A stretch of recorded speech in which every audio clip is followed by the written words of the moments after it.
මේ තමයි උමාවය ජලාශය ඉදි කරපු තැන.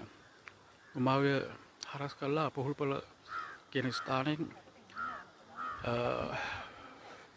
ඉදි කරලා තියෙනවා මෙන්න මේ විදියට හරස් වේල්ලක්.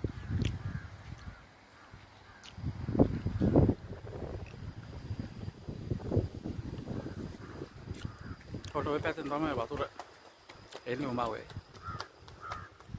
ඊට පස්සේ ඕන ඔය කියන තැනින් ජලය මුදා හරිනවා ඩයර් බාවලට. ඩයර් බාවලින් කරන්දකුල්ල ඒ හරහා දකුණට ජලය ගෙනියනවා. ඉතින් මේක ඇතුලේ විදුලි උත්පාදනයක් සිද්ධ වෙනවා උමග හරහා.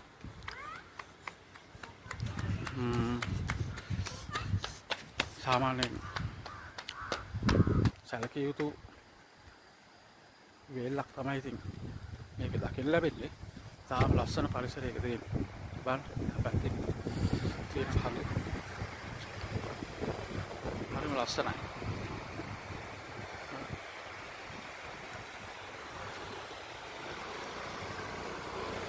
දැන් ජලය අඩුයි.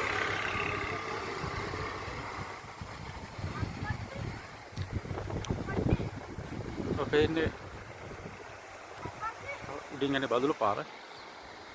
මේ පැත්තට වැලිමඩ. ඔය පැත්තෙන් බදුළු තමයි යන්නේ.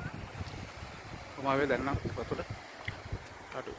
තේරෙනවනේ ජලාශයේ වතුර එච්චරම නැහැ.